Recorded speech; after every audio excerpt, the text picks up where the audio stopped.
Hello जय Hind students. पिछले class में हम लोग धोवन सोडा के बारे में पढ़ रहे थे। बनाने की विधि आपको हेडिंग दिया हुआ था, बनाने की विधि शुरू करना है। इससे पहले आपको बतलाया था कि धोवन सोडा का जो नाम होता है वो सोडियम कार्बोनेट डेकाहाइड्रेट होता है। Na2CO3 इंटू 10H2O फार्मूला होता है, उसके बारे में बतलाए थे।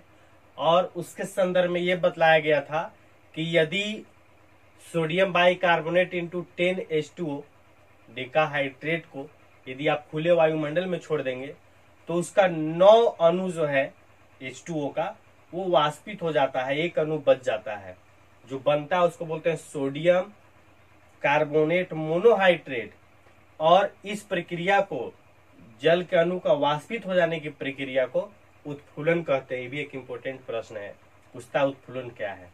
ठीक है, चलिए इतना हम लोग सीखे थे। आपको बनाने का विधि लिखना है, लिखिएगा बनाने का विधि। सोडियम बाइकार्बोनेट को गर्म करके, सोडियम बाइकार्बोनेट को गर्म करके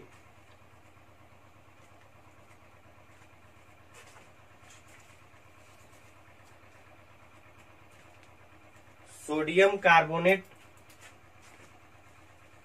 प्राप्त किया जाता है।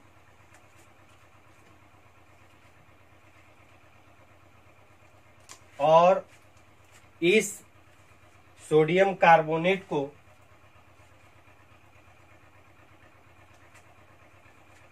जल द्वारा क्रिस्टलीकृत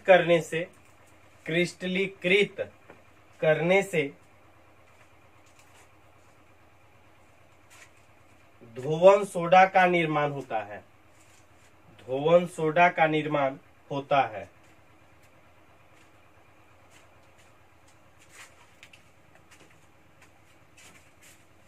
एग्जाम्पल देखिए कैसे बनेगा। कहा गया सोडियम बाइकार्बोनेट NaHCO3 यदि गर्म करेंगे तो ये बनेगा Na2CO3 plus H2O plus CO2। यही अभिक्रिया है ना। Na2CO3 सोडियम कार्बोनेट जल और CO2।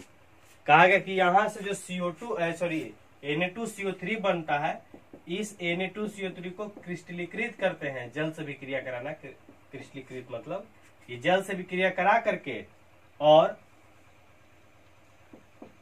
जब इसका क्रिस्टलीकरण होता है तो बनता है धोवन सोडा Na2CO3 इंटू 10H2O। ये धोवन सोडा बनता है। बैलेंस करेंगे तो यहाँ भी करना होगा 10। ये चलिए रिएक्शन लिखिए। आप नोट करके एक पॉइंट लिख लेना है आपको।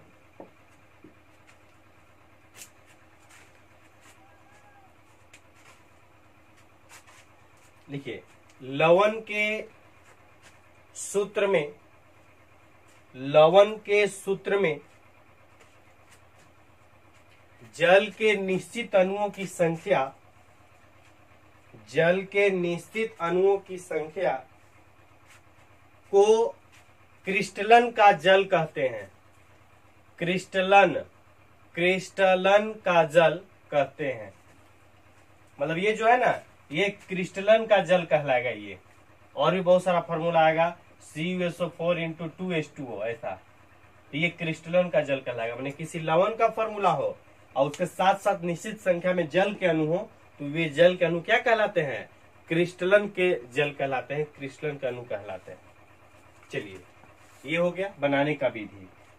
चलिए आगे आपको हेडिंग देना है धोवन सोडा के गुण। धोवन सोडा के गुण हेडिंग देना है आपको।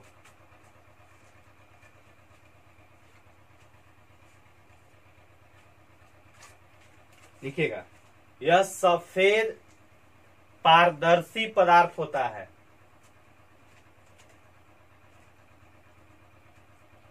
यह सफेद पारदर्शी पदार्थ होता है।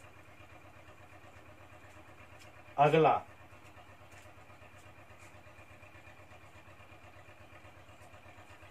यह जल में घुलनशील होता है, मतलब जल में आसानी से घुल जाता है। यह जल में घुलनशील होता है।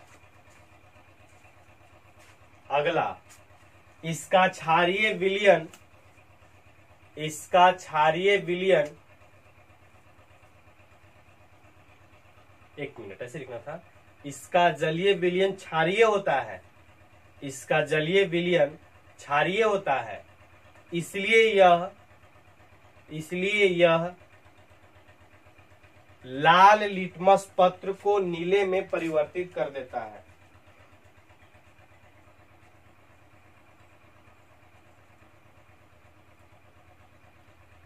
अगला लिखेंगे, अगला गुण, इसे गर्म करने पर यह क्रिस्टलन का जल खो देता है।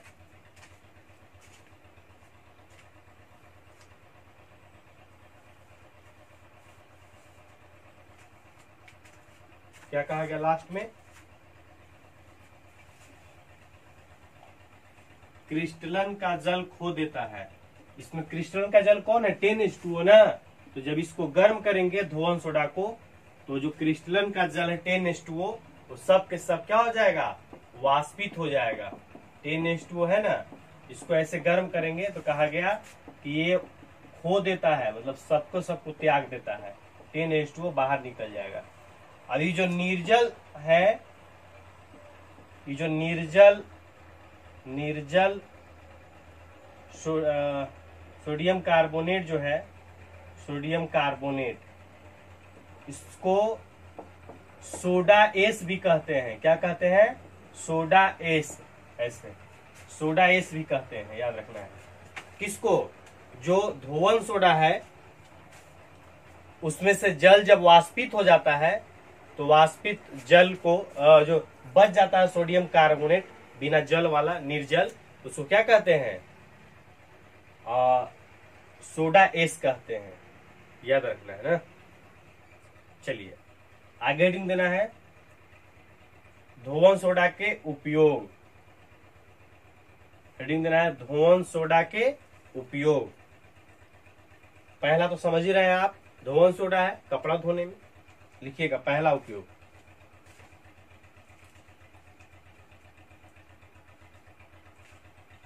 पहला लिखिएगा, धोवन सोडा का उपयोग कपड़ों की सफाई में की जाती है।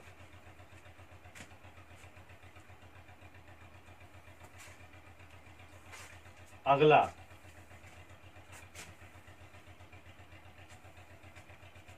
धोवन सोडा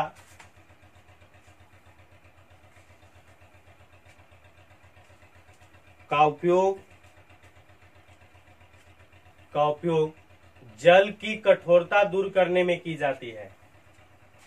जल की कठोरता, कठोर जल का मतलब ये कि जल में ढेर सारा लवण घुला हो, अशुद्धि घुला हो, तो उसमें यदि धोवन सोडा डाल देंगे तो लवण को नीचे लेकर के बैठ जाएगा, मतलब ऊपर जो जल है वो क्लीन हो जाएगा। कठोरता दूर करने में की जाती है। अगला,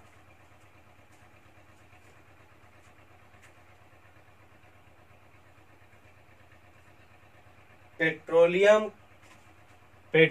को शुद्ध करने में धोवन सोडा का उपयोग किया जाता है।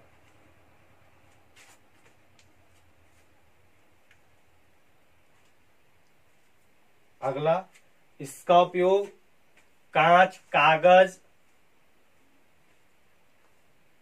इत्यादि के निर्माण में होता है।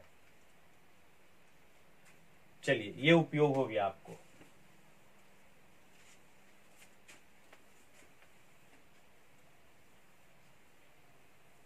चलिए नेक्स्ट आपको प्लास्टर ऑफ पेरिस हेडिंग देना है ना। अंतिम है, छठा last, plaster of Paris. Plaster of Paris heading देना है आपको। चलिए प्लास्टर ऑफ पेरिस आपको लिखना है, हेडिंग देना है, समझिएगा। प्लास्टर ऑफ पेरिस, इससे पहले जो लवण पढ़ रहे थे, खास बात यह है कि इससे पहले जितना भी लवण हम लोग पढ़े काफी इंपोर्टेंट है, जो हम लोग से जुड़ा हुआ है। जैसे लवण तो बहुत सारे हैं, लेकिन जो लवण के बारे में पढ़ रहे हो हम लोग से जुड़ा हुआ है। आपको एक पढ़े, पहला सोडियम क्लोराइड पढ़े, जिसको डेली खाते हैं हम लोग, उसके बिना चैन कहाँ। इसके बाद सोडियम क्लोराइड नमक, दूसरा पढ़े सोडियम हाइड्रोक्साइड, वो हम लोग समझते नहीं है लेकिन उपयोग बहुत है। बहुत सारे मेडिसिन में, दवा में सोडियम हाइड्रोक्साइड का उपयोग होता है। इसके बाद आगे पढ़े हम लोग सोडियम बाइकार्बोनेट, खाने का सोडा, फिर धुआं खाने का सोडा, मीठा सोडा जिसको बोल रहे थे, फिर धुआं सोडा पढ़े। विरंजक चूर्ण जो है, तो विरंजक चूर्ण हम लोग डेली तो ऐसे यूज नहीं करते हैं, लेकिन जल जहां भी शुद्ध करना है या अच्छे ब्रांडेड कोई भी लिक्विड है जहां जल को उसमें यूज किया जाता है, तो जल को यूज करने से पहले उसमें विरंजक चूर्ण डाला जाता है, ताकि जल में जो कीटाणुनाशक है वो पूरी तरह से ठीक हो जाए। तो इस तरह से हम लोग उसका उपयोग है। इसके बाद प्लास्टर ऑफ पेरिस पढ़ रहे हैं, तो काफी इंपोर्टेंट सभी लवण है। चलिए प्लास्टर ऑफ पेरिस समझिएगा कि इसका रासायनिक नाम फॉर्मूला के हिसाब से होता है calcium sulphate CaSO4 into half H2O। इसको पढ़ते हैं सेमी हाइड्रेट। सेमी का मतलब आधा, और हाइड्रेट तो जल समझ ही गए हैं आप। ये इसका सूत्र है। रासायनिक नाम क्या होगा? कैल्शियम सल्फेट सेमी हाइड्रेट, ये होता है ना। और इसको कई नाम से जानते हैं। प्लास्टर ऑफ पेरिस को POP भी कहते हैं। POP नहीं, ये सब देख लिखिएगा। प्लास्टर ऑफ पेरिस का रासायनिक नाम, प्लास्टर ऑफ पेरिस का रासायनिक नाम कैल्शियम सल्फेट सेमी हाइड्रेट है।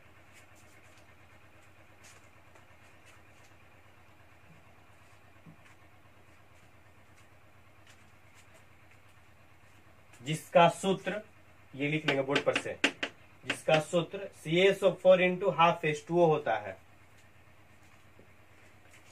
इसे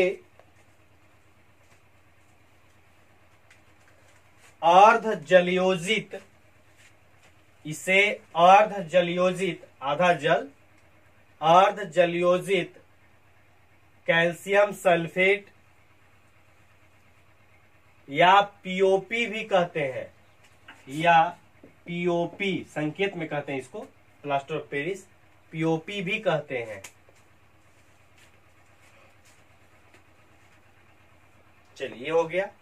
अब आपको बनाने का विधि लिखना है। हेडिंग देना है बनाने की विधि, बनाने की विधि, डैश दे के लिखिएगा। प्लास्टर ऑफ पेरिस को, प्लास्टर ऑफ पेरिस को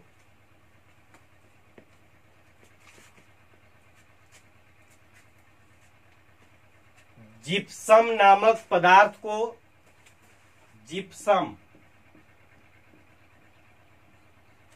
जिप्सम नामक पदार्थ को लगभग 100 डिग्री सेल्सियस ताप तक गर्म करके, लगभग 100 डिग्री सेल्सियस ताप तक गर्म करके प्राप्त किया जाता है।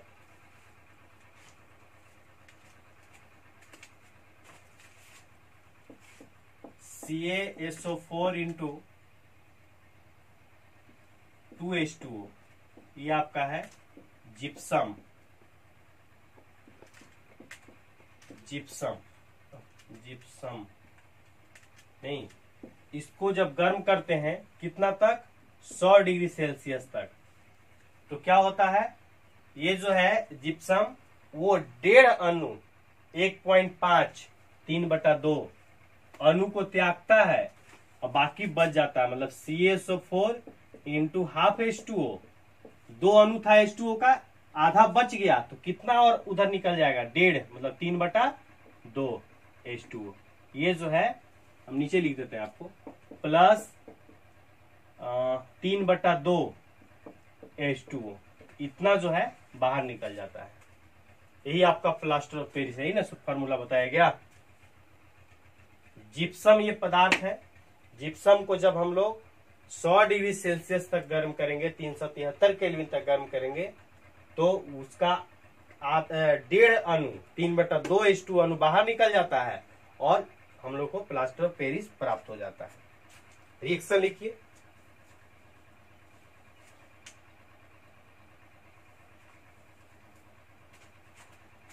जिप्सम का फॉर्मूला लिखने का एक और तरीका है, यदि हम यहां से 2 से गुना कर दें तो यहां वाला गुना सब में न होता है, या करके लिख रहे हैं, देखिएगा 2CaSO4 इंटू H2O, ये भी फॉर्मूला लिख सकते हैं। 2 से यहां से गुना करेंगे तो यहां भी 2 से गुना होगा तो ये 2 कैंसिल ना हो जाएगा। ये जो 2 गुना यहां से हुआ है तो यहां भी 2 आएगा तो 2 कैंसिल, 2 और गुने 1/2 तो कैंसिल हो जाएगा, तो 2 यहां बच जाएगा। मतलब प्लास्टर ऑफ पेरिस का फॉर्मूला ऐसे भी लिख सकते हैं 2CaSO4 इंटू H2O। ठीक है,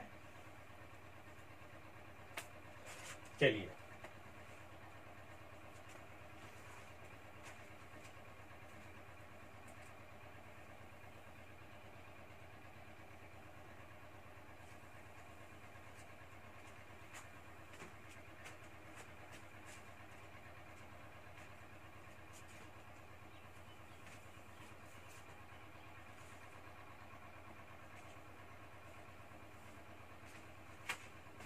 आगे आपको हेडिंग देना है प्लास्टर ऑफ पेरिस के गुण।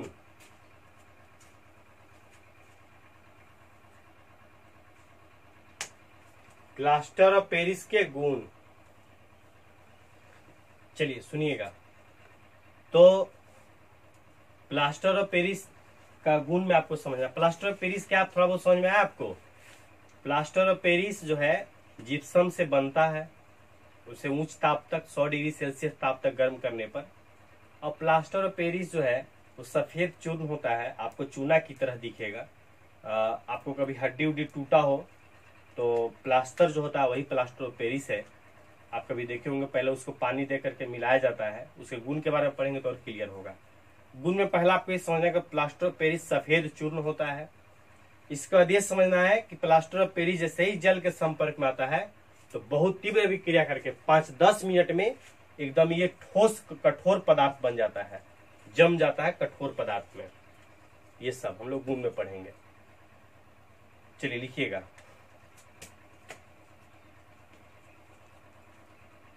पहला, यह एक सफेद चूर्ण पदार्थ होता है। सफेद चूर्ण पदार्थ होता है। दूसरा, यह जल के साथ तेजी से विक्रिया करता है। यह जल के साथ तेजी से अभिक्रिया करता है।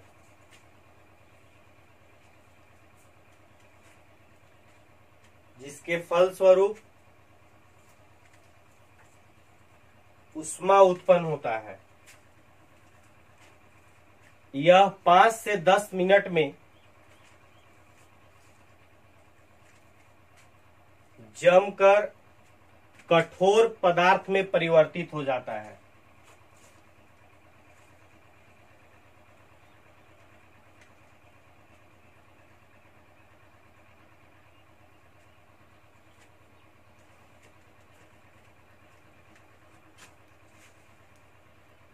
और जिप्सम का और plaster of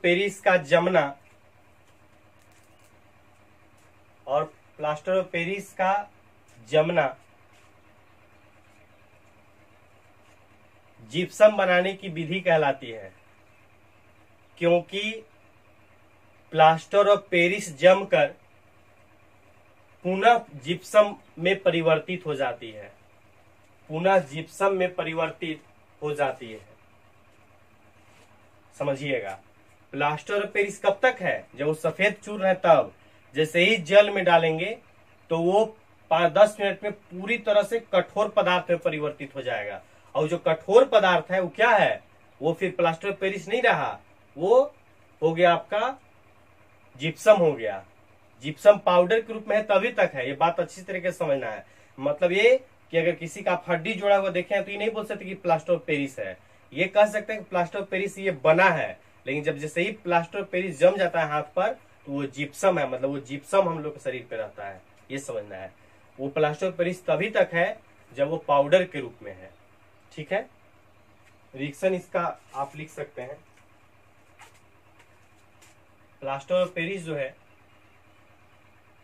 CuSO4 into half H2O, ये पुनः जल से विक्रिया करता है और क्या बन जाता है,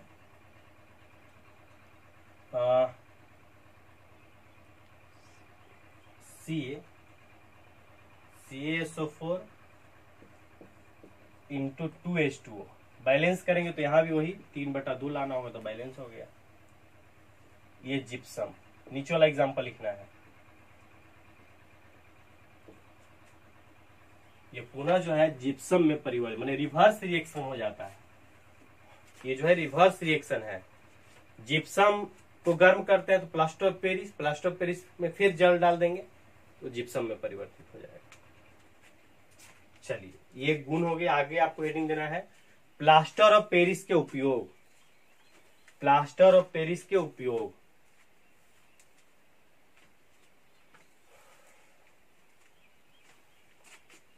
पहला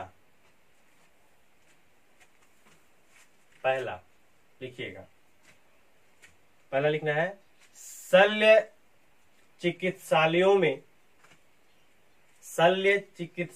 में प्लास्टर ऑफ पेरिस का उपयोग,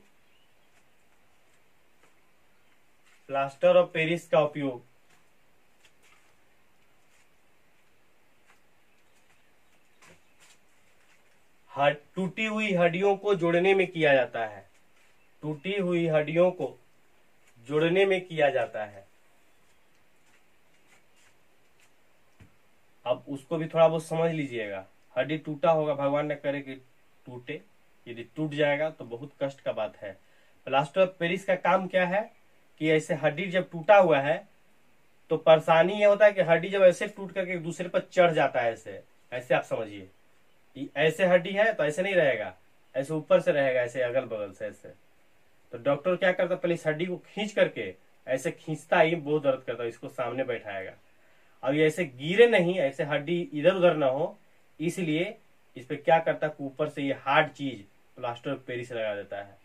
मतलब ऐसे नहीं प्लास्टर ऑफ पेरिस भर करके चिपका दिया, ऐसा नहीं होता है। हड्डी को सामने ला करके और उसको क्या करता है कि वो हिले डोले नहीं, इसके लिए ऊपर से प्लास्टर ऑफ पेरिस का लेप चढ़ा दिया जाता है, जो जिप्सम में परिवर्तित हो जाता है। उससे क्या होगा, वो जहां है वैसे ही रहेगा। और फिर खाने पीने से कैल्शियम की मात्रा बढ़ने से हड्डी जो है वो आपस में जुड़ जाती है। चलिए, पहला उपयोग हो गया। दूसरा लिखिएगा, खिलौने, मूर्ति इत्यादि के निर्माण में प्लास्टर ऑफ पेरिस का उपयोग किया जाता है। अब देखते हैं ना, अच्छा खिलौना बनाया हुआ कुछ फिगर जैसा मूर्ति बनाया हुआ है, प्लास्टर ऑफ पेरिस का रहता है। अगला लिखना है, प्लास्टर ऑफ पेरिस का उपयोग खिड़कियों दरवाजों के छिद्र को बंद करने में किया जाता है। खिड़की दरवाजा टूटा हुआ थोड़ा बहुत उसमें लगा देंगे, चिकना हो जाएगा। अगला, प्लास्टर ऑफ पेरिस का उपयोग अग्निरोधक पदार्थ बनाने में किया जाता है। हार्ड होता है, आग का बहुत ज्यादा प्रभाव नहीं होता है, इसलिए जहां आग को रोकना है वहां पर इस तरह के पदार्थ को गर्म रखा जाता है। प्लास्टर ऑफ पेरिस का अग्निरोधक पदार्थ बनाने में किया जाता है। चलिए सुनिएगा,